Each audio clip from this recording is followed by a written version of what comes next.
Trump and Musk's civil war just erupted, right as the Medicaid scandal explodes into full view. Billionaires are brawling, Republicans are turning on each other, and 15 million Americans are about to get kicked off their healthcare while Trump plays fantasy president on Truth Social. But before Elon jumped in to roast Trump online, Senator Chris Murphy dropped a bombshell, exposing what this bill really does to working Americans. Just listen to how brutally he lays it out. The Republican budget bill throws 15 million people off of their health care. It makes $800 billion of cuts to Medicaid. That's the program that insures 24% of Americans. But when the cameras are on, Republicans say the craziest shit. They actually say they aren't cutting Medicaid. They lie through their teeth and they think that they can get away with it. Here's the Speaker of the House just the other day. We are not cutting Medicaid. The President has said that and I've said that. We've all said that. We are strengthening the program. He's trying to tell you that they're not cutting Medicaid. The bill they wrote cuts $800 billion out of Medicaid. But here's the thing. Behind closed doors, they are openly acknowledging that they are going to be throwing millions of people off of Medicaid. Here's a screenshot of a flyer that Senator Tom Tillis was handing out to Republicans in their closed-door meetings. You can see it right there. He says that 600,000 people in his state of North Carolina are going to lose health care. That's a cataclysm. If overnight 600,000 people in North Carolina just have no health care any longer, they know it. And behind closed doors, they talk about it. When the cameras are on, they pretend that, oh, we're just focusing on waste and fraud. You know, nobody's going to really lose their health care. But behind closed doors, they're stating what is true. If they pass this bill, they are going to create misery in this country because 15 million people are going to lose their health care. This isn't just a budget tweak, it's an $800 billion sledgehammer to Medicaid, and Republicans are swinging it like nobody's watching, even though we definitely are. 15 million people gone from healthcare. That's not reform, that's a crisis, and they know it. That's why behind closed doors, they're passing out cheat sheets admitting how bad it'll get, like Tom Tillis casually noting that 600,000 people in his own state will lose coverage. That's not a leak, that's a confession. But here's the real con. They're building a MAGA slush fund to shield red states from the fallout while letting blue states burn. They're turning healthcare into a partisan punishment tool. Hospitals in red states, protected. Everyone else, too bad. You should have voted differently. Even Republicans are now backing away from this radioactive dumpster fire, which is rare, because usually they're the ones holding the match. And yes, somehow this story gets even more ridiculous, because next up is Elon. But before we get to this, let's take a look at this brutal truth bomb. I think that the Medicaid cuts are directionally right, but I think very difficult for the states to absorb. And we've just got to figure out a way to achieve what we're trying to do, bend the curve. But right now, this could have a big negative impact on North Carolina. Well, the Medicaid cuts. I think, current estimates are about $38 billion over 10 years. That's a big impact. Yeah. I don't think anybody believes that the current text is final, so I don't believe anybody would vote for it in its current form. We've got a lot of things that we're working on. In a piece of breaking news just now, Republican Senator Tom Tillis of North Carolina said in a statement Saturday that he will vote against the GOP mega bill absent changes to Medicaid that GOP leaders have not so far been willing to make. I did my homework on behalf of North Carolinians and I cannot accept this bill in its current form, said Tillis, who is up for re-election next year. It would result in tens of billions of dollars in lost funding for North Carolina, including our hospitals and rural communities. This will force the state to make painful decisions like eliminating Medicaid coverage for hundreds of thousands in the expansion population and even reducing critical services for those in the traditional Medicaid population. And just like that, Tom Tillis flips. After quietly admitting this bill would wreck North Carolina's hospitals, he's now pretending to be the voice of reason. Says he did his homework. You mean like reading the bill before almost voting for it? He joins Rand Paul and Ron Johnson in opposing the plan. Meanwhile, Josh Hawley called it an abomination, and he's still voting for it. They know it'll gut care for hundreds of thousands, but won't take a real stand. And just when you thought the hypocrisy couldn't get thicker, Elon Musk crashes in with a Trump attack of his own. And no, it's not about Medicaid. It's about Elon being Elon. Elon just now posted the latest Senate draft bill will destroy millions of jobs in America and cause immense strategic harm to our country, utterly insane and destructive. It gives handouts to industries of the past while severely damaging industries of the future. Of course Elon's angry, not because millions are losing Medicaid, but because he's not getting his usual government payday. When hospitals shut down and people lose coverage, crickets. But when Elon's industries don't get their subsidies, suddenly it's insane and destructive. This isn't a brave stand, it's a personal tantrum in a billionaire rapper. And yeah, technically he's right. The bill is garbage, but don't get it twisted. He's not agreeing with us. Elon only speaks up when Elon's wallet is in danger. Meanwhile, Trump is watching his grip on the GOP crumble. Senators are jumping ship, and now he's posting these desperate, rambling pleas online, begging Republicans to fall in line. It's pure panic mode. The man who built his brand on winning is now just hoping someone still listens. And what he said next, let's just say it's Trump at full meltdown. Trump wrote, "The great Republicans in the U.S. Senate are working all weekend to finish our one big beautiful bill. We are on the precipice of delivering massive general tax cuts, no tax on tips,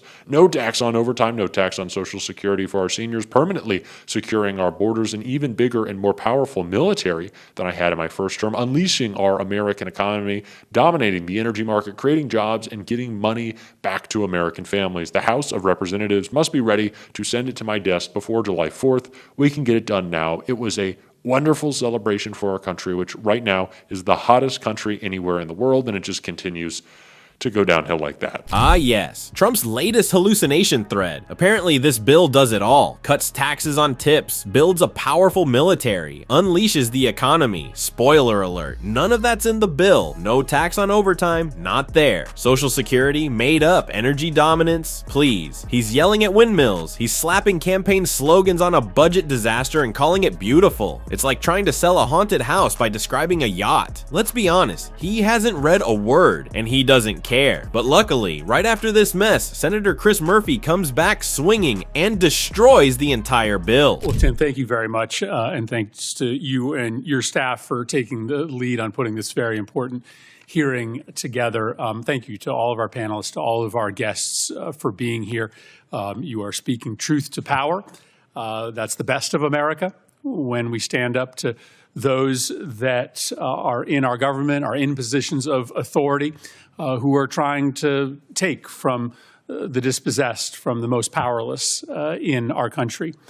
We call this bill a betrayal, and Tim said it correctly, because to us this is a betrayal of our fundamental responsibility as public servants. We are supposed to create a world in which everyone has a shot at the American dream, in which everybody, if they work hard and play by the rules, have a chance at economic mobility, have a chance to do well for themselves, but also for their children. And so that means looking at the folks who are at the lower rungs of the economic scale and making sure that you are putting them in a position to succeed. And we know for far too many working Americans, for folks that are making the minimum wage or just above the minimum wage, right now, they view this economy as rigged, as working against them every single day of the week. And why this bill feels like a betrayal is because, as written, it makes life infinitely harder for the very people that we are supposed to be fighting hardest for, the people who are working every day, playing by the rules, often dealing with traumas and difficult life circumstances. And for what? In order to enrich at disgusting new levels the folks who life has treated pretty well, the people at the very, very top of our income pyramid. Senator Murphy didn't just bring receipts, he brought a flamethrower. While Trump is out here playing Mad Libs with policy, Murphy is spelling out the brutal reality. This bill punishes the poor just to shower billionaires with even more. It's not reform, it's a heist in slow motion. The people working the hardest getting crushed, the people with everything getting more. And the GOP dares to call this freedom. This isn't politics, it's class warfare wrapped in a flag. And the next part, Murphy stops being polite and starts dropping truth bombs you'll want to hear. Depending on how you cut the analysis, the percentage of Americans who are going to lose money differs, but it's an extraordinary number of low-income and middle-income Americans. Upwards of 40% of all American households, if this bill is implemented, will be poorer because of it. Well, the very rich and the very affluent will be much richer. The very richest families in this country will get an average $270,000 tax cut because of this bill. Most families in this country can't imagine what it's like to live on $270,000 for a year, and yet that's the new amount of money that will be coming into families at the toppest end of our income pyramid. So this feels like a betrayal of our responsibility, which is why we're using these spotlight hearings to just uncover and unpack what the real world impact is on families, to take one last shot at convincing our Republican colleagues to, at the very least, make changes so that lives are spared. And let's just be honest, when you're talking about almost $1 trillion in Medicaid cuts, when you're talking about throwing upwards of 16 million people off of their health care, you are talking about life and death stakes. This isn't just about impacting the quality of someone's life. This is about ending people's lives. This isn't just bad policy, it's economic cruelty in disguise. Murphy's breaking it down. Nearly half of American households will end up poorer under this bill, while the richest walk away with a $270,000 tax cut like it's pocket change. Imagine losing your health care so a billionaire can upgrade his yacht. That's the math here. They're not trimming fat, they're cutting lives. This isn't about budgets, it's about who gets to live comfortably and who doesn't get to live at all. And now, Murphy goes even deeper, showing us the real-world impact behind the numbers. One research estimate is that 42,000 lives could be lost each year because of the disenrollments in Medicare and the marketplace coverage. Just to give you a sense as we turn to our witnesses of the scope of this, because I know the numbers we throw around are kind of hard to understand. What does $1 trillion of cuts look like? What does it mean if 16 million people lose their health care? If 16 million people lose their health care, that's the equivalent population of the entire population of Idaho, West Virginia, Hawaii, New Hampshire, Maine, Montana, Rhode Island, Delaware, South Dakota, North Dakota, Alaska, Washington, D.C., Vermont, and Wyoming combined. That is a healthcare cataclysm. And that doesn't happen without the impact being so significantly deep, even on those people who still retain care. Because the estimate also suggests that because of all of this withdrawal of money out of the system, especially the system that supports care for folks on the margins of our economy, up to 340 rural hospitals could close. 33 hospitals in Louisiana could close. 35 hospitals in Kentucky could close. 40% of the rural hospital capacity in Alaska could disappear if this bill is passed. So even if you keep your coverage, even if you are lucky enough not to be one of the people that are thrown off their care, your life could be impacted because your ability to get your loved one to an emergency room when you need it could disappear. I want to thank Tim.